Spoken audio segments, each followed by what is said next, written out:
You can see how the dirt is down here. It's pretty messy down there, but I dare say that'll all come off. And it's similar down here in the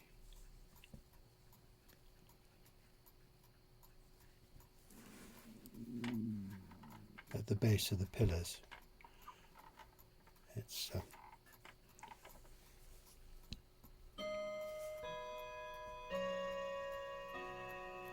going to be a nice job to get that sorted out. But it's going to be interesting. I'm going to start work on it today, and I'll have to go back to the other clock once I've got the springs from for the Ansonia clock, which is ticking away behind you over there. Right, so I'll let you know how I get on. Well, I've had some progress. I've taken the bottom off, which is something I don't often do, and I've left the gong on it at the moment.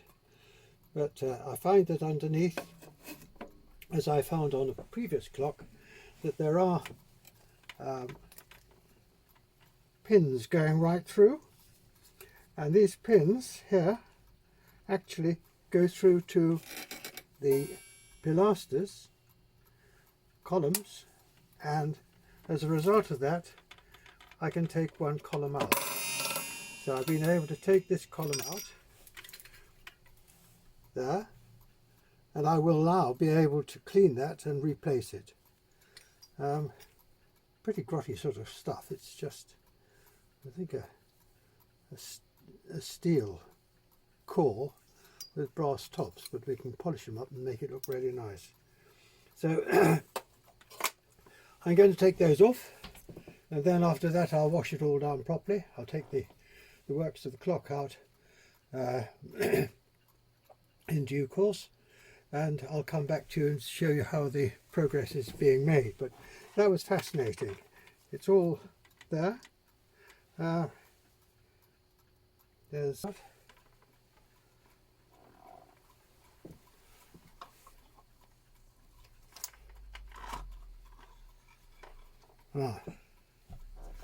well, that's seen worse. It looks as if it's all there, all in perfect order. In fact, the escape is moving. Very oily, very dirty. Needs a good clean. But we'll see how it comes out later. I'm looking forward to that. It should be quite an interesting French clock. So, and now the clock is ready for a good scrub down and polish and preparation. Looking forward to it, be able to transform it. I think this has got a touch of brass under that, which might look better if it was cleaned. Well, we'll see. Well, there we are. I've washed it down and I am a bit disappointed because there's still a lot of staining. I was able to get rid of most of the top stains from here, leaving it in a fairly good state. I think there's some things that need touching up, but I think it'll be all right. But the panels here and down here are really very disappointing, and they should be much better than that, I think, if you're going to cover them in mel black. So there,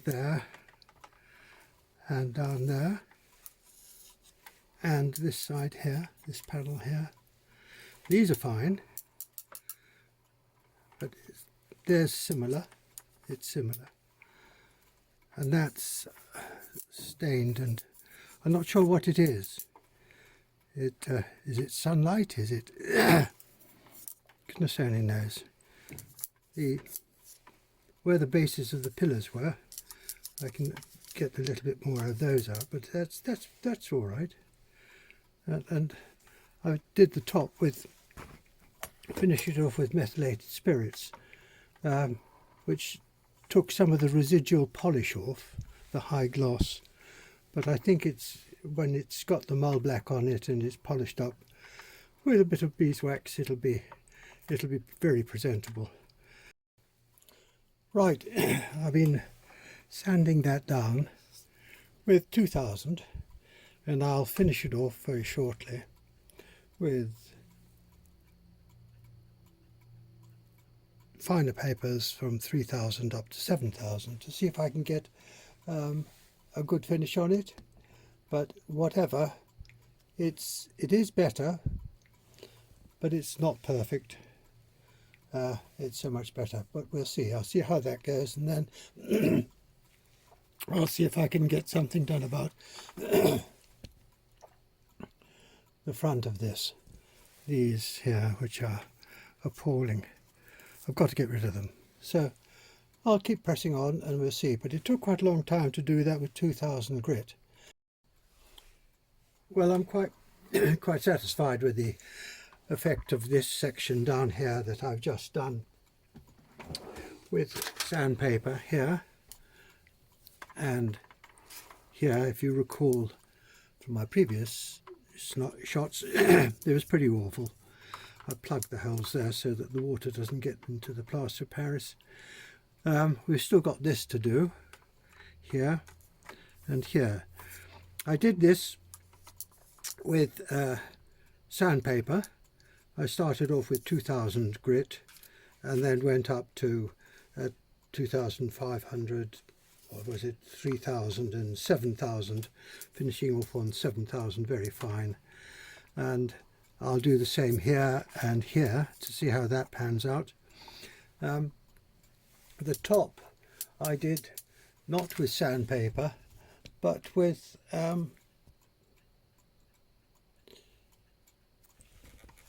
I did that with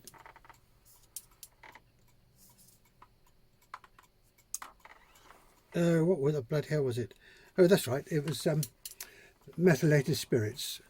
I cleaned that off, and it's worked very well without having to score the top with sandpaper.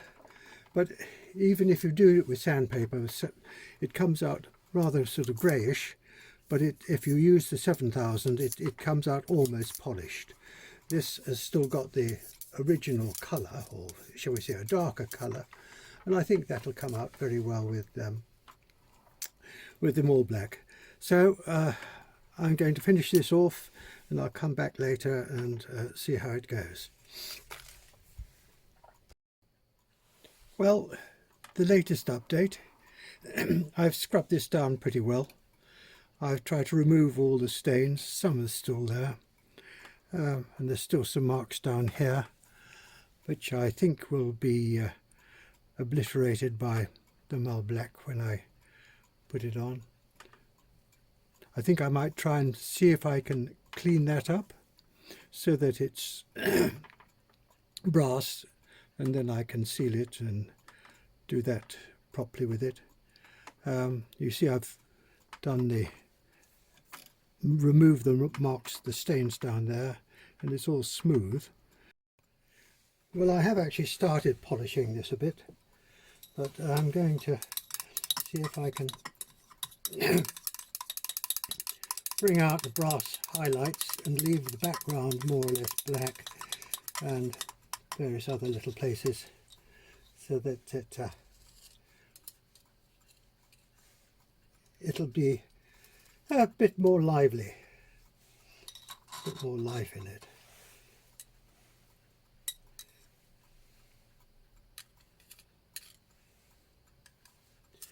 Putting on this German goop.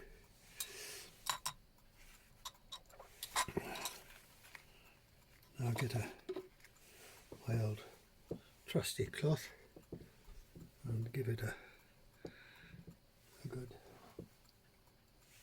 finish. There it is.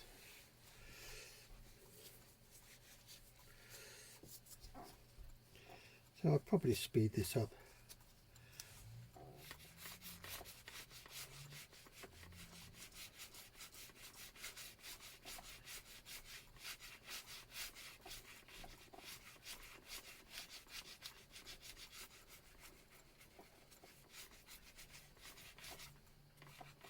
Little bits easy. It's the end bits that are going to be tough. Just another shot of it, more or less up the right way now. I'm not sure how best to have the lighting for this, but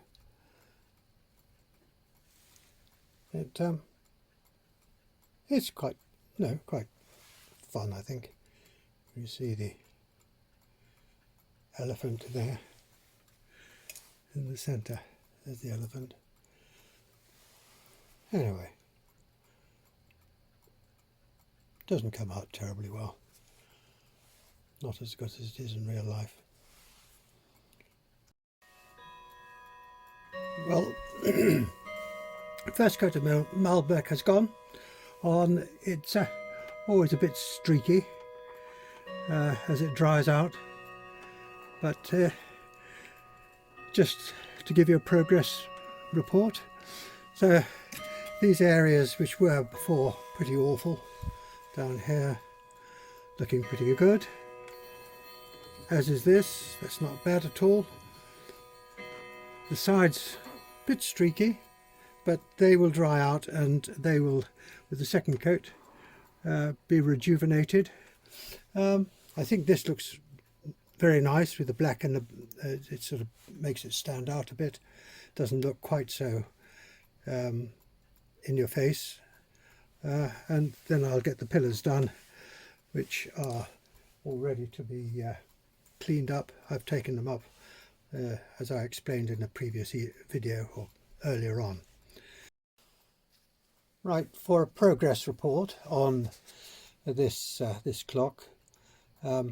I've been working on it. It's had its second coat of Malbec. It's now quite tidy. It's come out very well. I've started to clean up the various bits. That's cleaned up. It's going to be lacquered or waxed, one or the other. I'm not quite sure which. I've taken the bottom out, which was part of the system that I had to adopt to be able to get the pilasters out. I'll come to that in a moment. So I've cleaned up the gong. That's all done. I've taken the pilasters off. The pilasters, I think I pointed out before, came out relatively easily. I mean, not too bad. The two end ones have got longer bars going through them because they hold the bottom plate in. I've polished them up to a certain extent.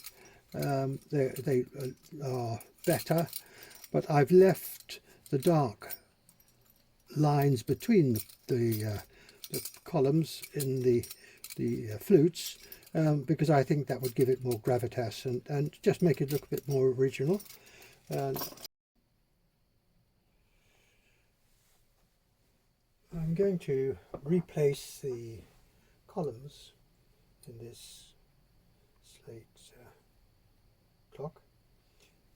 They weren't too difficult to get out, but they're quite difficult to get back in because the tolerance between the base and the top, between there and there, is very tight, and so it should be. What I've done, because in the top here, this extended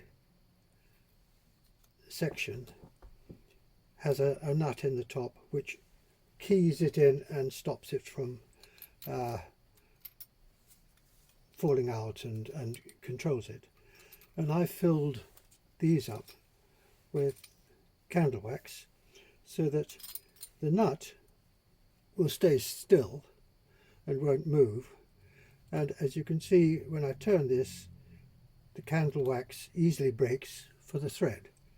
So my thinking is that in having it here, when I put them in and I screw this up, the nut will stay still, it'll hold it tight, but the screw will continue to go and lock into the hole in the underside of the soffit here.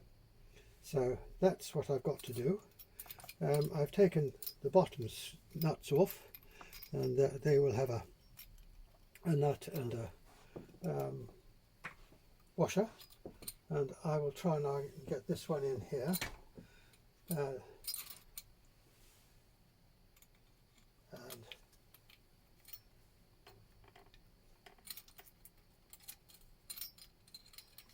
so it will go. Take the sticky label off.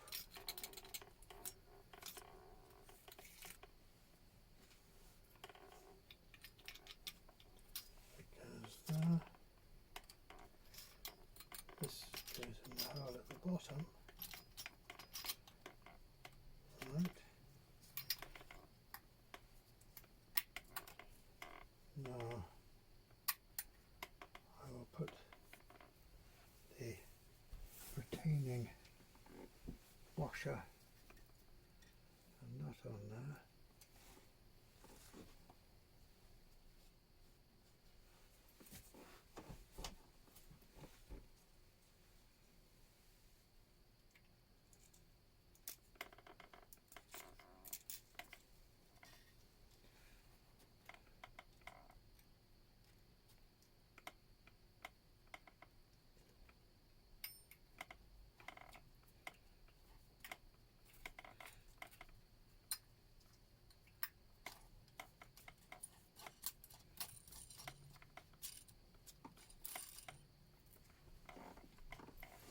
Right, now I've got to coax this in under the soffit in line with the hole at the top, but you can see that one there, so that's what I've got to do on this side. This one's easier than the other one.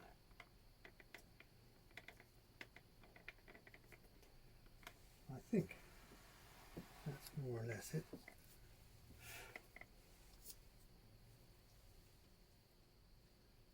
It looks about right. So now I screw this in.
So.